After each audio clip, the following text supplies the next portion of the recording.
Okay, so let's take a look at our first theorem for 10.4 Inscribed Angles. So first of all, just to make a really quick comment, we've seen in our other video that a central angle was when we took an angle that started exactly where the center is and went off to the side. We've also had a comment on that day that this angle measure was congruent to this arc measure. So now we're looking at something that's called an inscribed angle. And an inscribed angle is going to be when the vertex of the angle is exactly on the edge of the circle. Okay, and so we're going to discuss the connection there. According to our theorem, it says that the measure of an inscribed angle, so the measure of this angle right here, is equal to half the measure of its intercepted arc. So when I look at the arc that corresponds with this angle, there's a connection that says that you are going to be doubled to become this arc, or if I know the arc, I could cut that in half to go back and find this. Okay, just a real quick visual, whether you want to see it or not, I'm going to show it to you anyway. Basically wanted to quickly show you the difference between if I take a point that is truly in the center and I get central angles. As I start to drag this point over towards, let's say, to the left, and I'm going to do my best to sort of copy this same angle that's going on, versus if I drag this point completely 100% to the edge of the circle, and again, I'm doing my best to sort of visually copy those angles so that this is as to scale as I can possibly draw it. So we know that from vertical angles, these are of course congruent. So here they're of course congruent, and because I attempted to draw it the same, I'm going to say that this is congruent all the way across. And pretty much all that I wanted to point out is our old theory that said the central angles are exactly equal to these arcs. As I start to slide that point over, you'll notice that these are no longer the same distance. So whereas here they're exactly equal, as I slide it over, the arcs kind of have to share the burden. We'll actually discuss this on a separate day, but today we're looking at the inscribed angle when I've dragged this point all the way over to the side, that this arc length here is now going to be exactly double what it would have been if it was a central angle. Okay, so that's that connection again, but just as the theorem is stated, if I know this inscribed angle, I can double it to know the arc. If I know the arc, I can cut it in half to know the angle. So our second theorem we're going to look at states that if two inscribed angles of a circle intercept the same arc, then those angles are going to be congruent to each other. So we've got a visual here where they almost look like these could potentially be congruent triangles. So I want to draw a quick example to show you where they are clearly not congruent triangles. But let's say we are going to mark off 2 points along the circle. And so if I take some random point over here, which is on the circle, to create an inscribed angle with those, and I take another random point that could be literally anywhere on the circle, eeny, meeny, miny, mo, eeny, meeny, miny, mo, let's go right here, and I connect it to those same parts, what this theory is saying is that those two inscribed angles that are connecting this same arc are going to be congruent to each other. We of course see here, just as a comment, that these are vertical angles, and we can now notice by angle-angle similarity that these are going to be similar triangles.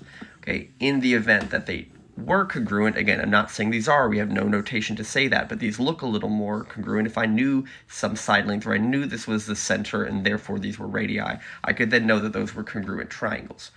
Okay, but for the purpose of this, I'm just going to highlight that I'm given labels for, let's say, angle X. So if I just really pay attention to what arc that's focusing on, and I also see we're given a label for this 2x minus 3, that these are focusing on the same arc. So if they are intercepting that same arc, those angles are congruent, which means I'm mathematically allowed to set them equal to each other. So x is equal to 2x minus 3, and x is equal to 3.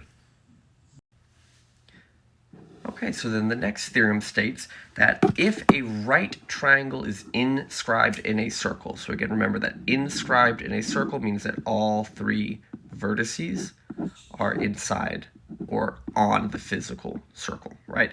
So if a right triangle is inscribed in a circle, then the hypotenuse is going to be the diameter of the circle. Conversely, if one side of the inscribed triangle is the diameter of the circle, then the triangle is going to be a right triangle, and this opposite angle from the diameter is the right angle. So just another super quick visual, just because I like to do that. If I take a random chord that I could draw on here, so these would be like two of the vertices for my triangle, and again, try to make these as congruent as possible for the visual. So if I make this a 90-degree connection here for this angle, and when I bump into this triangle, it turns out that when I go to connect this, this will always be the diameter. That is what that theorem is saying. Whereas if I go at any angle that's not 90, so let's just try to take this ridiculously acute angle here, and I continue it over to the edge, so this is an inscribed triangle, and I connect them, we'll observe that this is not going to be the diameter. Now, it might look a little close because of the scale, but you'll notice that the more I were to shrink this angle and bring it across, the more you'll notice that this chord that's left over is definitely not running through the center. So again, the forwards and backwards of this theorem is saying that if I am a 90-degree right triangle, that 100% this is the diameter, and the reverse says that if I know this is the diameter, then I can 100% know that the angle across from it is a 90. Okay, and for our final theorem, we have that a quadrilateral can be inscribed in a circle if and only if its opposite angles are supplementary. So the idea here, let me go ahead and draw. So inscribed again means all the points are on the circle. So I'm going to try to draw this where it doesn't quite look like a square or rectangle. I want it to look more like a random quadrilateral.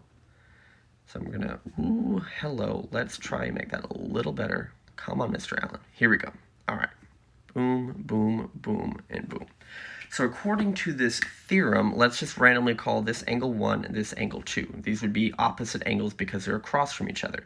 They're saying that the measure of angle 1 plus the measure of angle 2 has to equal to 180 degrees, right? Because they're supposed to be supplementary. So where I kind of think about this is if I focus on angle 1 and I look at the arc that it intercepts, and then I focus on angle 2, because of how these points are in common, they end up perfectly creating, like this arc plus this arc is the entire outside circle, which is 360 degrees. And we've discussed that an inscribed angle, there's always a divide by 2 times 2 connection between the inscribed angle and the arc that it goes with. So if these two angles combined make the entire 360 degree arc, then the angles would have to be combined to exactly half of that per our theorem earlier, which is why they have to be 180 degrees.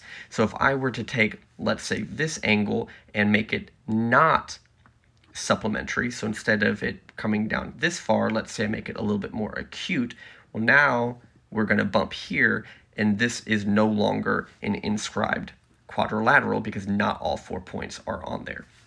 So again, the theorem says that a quadrilateral can be inscribed in a circle if and only if its opposite angles are supplementary. So what that also means is that I observe that all 4 points are on there. I already know the opposite angles are supplementary. All right, and then so here we have an example to just sort of illustrate some of these properties in action. I do have a small typo correction on these notes. Here, where it says measure CD, measure BE, and measure AD, the printer, for whatever reason, it was just not liking this. These should have the arc symbol above them. So those are referring to the arc measure, so make that correction. All right, so some things that I know. In the circle below, AC is a diameter. So I can see the center of the circle. They told me that AC is the diameter. So there's a couple of things I know about this. If I am the diameter, I know that I've split this circle into 2 semicircles of 180 degrees. So if for any reason it's helpful information, this side is 180 And then, of course, this entire arc is 180. Another thing we observed, I believe it was theorem 3 today on today's notes, is that if I observe a triangle that is inscribed, so all 3 of its vertices must be on the circle, right? So like here is a triangle where one point, a second point are on it, but this point is not, right? So this would not be an inscribed triangle. But over here, I do have an inscribed triangle where all 3 vertices are on the circle. We observe that if this is the diameter, that I know this angle is 90. Okay, and this also goes to point out just another time that this inscribed angle is intercepting this arc, and we already know there's that times 2 divide by 2 connection again between those, and so that again is kind of pointing out, you know, why all these theorems kind of work together. Now, answering the questions, they want to know what is the measure of angle ABC. So not an arc, but the angle ABC. So A to B to C, is this 90 degrees, right? So they're just knowing that I remember that property that this doesn't just look 90, but because this hypotenuse, well, because this is the diameter, that it turns out to be a hypotenuse, and therefore this is 90. The measure of angle BDE. So from B to D to E, they're asking what is this angle measure. So let's see if that lines up with, do I know information about its arc? From B to E is 96, and so this is where I have to ask myself, because this is an inscribed angle, I know that the connection is a divide by 2 times 2, right? If it's a central angle, then it's exactly congruent. So here, if the arc measure is 96, then the angle measure will be exactly half of that, which is 48 degrees. Okay? For measure of angle CED, let's highlight that. So from C to E to D, so they want to know about this angle. Do I have information about the arc it intercepts? Yes, this arc that it intercepts is 68, and again, because it's an inscribed angle, we're going to cut that exactly in half and be at 34 degrees. The last question is asking me to find the measure of the arc from A to D, and the arc from A to D, here's A, here's D, so they want to know this arc length. I apologize that my math is starting to get a little bit sloppy here on this paper. And so, so I knew earlier that CD was 68, I just didn't label it, so now I can see it better, and I know that all the way around is 180, not because they labeled it, but because I knew this diameter meant that this was 180, so now I can do 180 subtract 68, and get that this leftover part is 112 degrees. All right, guys, have a great day and get your homework done.